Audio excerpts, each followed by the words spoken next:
Hello everyone, this is Dhruv Sriraskwa signing in. আজিৰ ভিডিঅ'টোত class 10ৰ RD. Sharma বুকখনৰ coordinate জিঅ'মেট্ৰিৰ এটা question লৈ আহিছোঁ। কুৱেশ্যনটো অকণমান বেলেগ ধৰণৰ হয়, যিটো তোমালোকৰ টেক্সট বুকত নাই। সেই কুৱেশ্যনটো কৰাৰ আগতে খালি তাৰ বেছিক কনচেপ্টছখিনি জানি ল'ব লাগিব। তাৰ কাৰণে আমি ট্ৰায়েংগল এটা ড্ৰ কৰিব লাগিব। এটা ট্ৰায়েংগল মই ড্ৰ কৰি ল'লোঁ, ঠিক আছে। ত্ৰিভুজ এটা ড্ৰ কৰিলোঁ, অংকন কৰিলোঁ। এতিয়া সেই ত্ৰিভুজটোৰ নাম মই দি লৈছোঁ ABC। ত্ৰিভুজটো হৈছে ABC। BCৰ মধ্যবিন্দু ধৰি ল'লোঁ D, ACৰ মধ্যবিন্দু ধৰি ল'লোঁ ই আৰু ABৰ মধ্যবিন্দু ধৰি ল'লোঁ F। এইখিনিলৈকে ঠিকে আছে। এতিয়া মই সেই মধ্যবিন্দুটো আৰু বিপৰীত শীৰ্ষবিন্দুটো সংযোগ কৰোঁ AD। ADডাল হৈছে ত্ৰিভুজটোৰ মধ্যমা। তেনেকৈ CFডাল হৈছে ত্ৰিভুজটোৰ মধ্যমা আৰু এইফালে BEডাল হৈছে ত্ৰিভুজটোৰ মধ্যমা। এই মধ্যমা তিনিডালে এটা বিন্দুত কটাকটি কৰিছে, হয়নে? এই বিন্দুটোক মই বুজালোঁ Pৰে, হ'ল। এতিয়া সেই Pটোক কি বুলি কোৱা হয়? Pটোক কোৱা হয় ভৰকেন্দ্ৰ। P হৈছে ভৰকেন্দ্ৰ। এতিয়া আমি ভৰকেন্দ্ৰৰ স্থানাংক উলিয়াব লাগিব। খালি ভৰকেন্দ্ৰৰ স্থানাংক উলিয়াবলৈ আমাক তিনিটা স্থানাংক দিয়া থাকিব লাগিব। সেই তিনিটা স্থানাংক হৈছে এৰ স্থানাংক। ধৰি ল'লোঁ এৰ স্থানাংক x1, y1।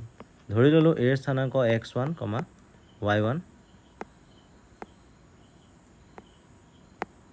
তাৰপাছতে বিৰ স্থানাংক x2, y2 আৰু চিৰ স্থানাংক x3, y3। তেতিয়াহ'লে পিৰ স্থানাংকটো কেনেকৈ ওলাব চোৱা। পিৰ স্থানাংক উলিয়াবলৈ আমি গোটেই x স্থানাংককেইটা যোগ কৰিব লাগিব আৰু 3ৰে হৰণ কৰিব লাগিব। অৰ্থাৎ x1 plus x2 plus x3 বাই কি আহিব? 3 আহিব। এইটো হৈ যাব x কোঅৰ্ডিনেট। আৰু y কোঅৰ্ডিনেট উলিয়াবলৈ একেবাৰে সহজ, y1 plus y2 plus y3 বাই 3 ব্ৰেকেট ক্ল'জ কৰিবা। এই পাৰ্টটো হৈছে x কোঅৰ্ডিনেট এণ্ড এই পাৰ্টটো হৈছে y কোঅৰ্ডিনেট বা y স্থানাংক। গতিকে এতিয়া আমি কুৱেশ্যনটোলৈ আগবাঢ়িব পাৰোঁ। তোমালোকৰ বেছিক কনচেপ্টটো ক্লিয়াৰ হৈ গ'ল। ত্ৰিভুজ এটা আছে, ত্ৰিভুজটোৰ মধ্যমা আছে, মধ্যমা তিনিডালে এটা বিন্দুত কটাকটি কৰিব। সেই বিন্দুটোক আমি কি ধৰিছোঁ? সেই বিন্দুটোক আমি ভৰকেন্দ্ৰ বুলি কৈছোঁ। আৰু সেই ভৰকেন্দ্ৰৰ স্থানাংক উলিয়াবলৈ আমাক A বিন্দুৰ স্থানাংক, এইফালে B বিন্দুৰ স্থানাংক আৰু C বিন্দুৰ স্থানাংককেইটা লাগিব। সেইকেইটা x1, y1, x2, y2 আৰু x3, y3 হিচাপে আহিছে। এতিয়া সেইকেইটাৰ পৰা আমি P বিন্দুৰ যিটো স্থানাংক আছে সেইটো উলিয়াব পাৰিম। তাতে P বিন্দুৰ x স্থানাংক ওলাই যাব আৰু এইফালে y স্থানাংক আমি দেখা পাই যাম। এতিয়া আমি কুৱেশ্যনটোলৈ আগবাঢ়োঁ, প্ৰশ্নটো চাওঁ। প্ৰশ্নটো দি থোৱা হৈছে যে ত্ৰিভুজটোৰ বিন্দুকেইটাৰ স্থানাংক ক্ৰমে 0, 6। এটা 0, 6 আছে। ছেকেণ্ডটো আছে 8, 12 আৰু থাৰ্ডটো আছে 8, 0। এতিয়া আমি ইয়াত যি ভৰকেন্দ্ৰ আছে, ভৰকেন্দ্ৰটো ইয়াতে থাকিব ক'ৰবাত। সেই ভৰকেন্দ্ৰৰ স্থানাংক উলিয়াব লাগিব। তাৰ কাৰণে x1, y1, তাৰপিছতে x2, y2, x3, y3 কেইটা লিখি ল'ম। x1, x2, x3 কেইটা লিখিম। x1 হৈছে 0, x2 হৈছে 8 আৰু x3 হৈছে 8।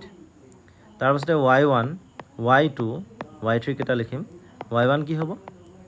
y1 হ'ব 6, y2 হ'ব 12 আৰু এইফালে y3 হ'ব 0। এতিয়া আমি এই যিটো ভৰকেন্দ্ৰ আছে, ভৰকেন্দ্ৰক যদি মই পিৰে বুজাওঁ তেতিয়া পিৰ স্থানাংকটো উলিয়াম। পিৰ স্থানাংক কেনেকৈ ওলাব? x1 plus x2 plus x3 divided by 3, y1 plus y2 plus y3 by কি আহিব?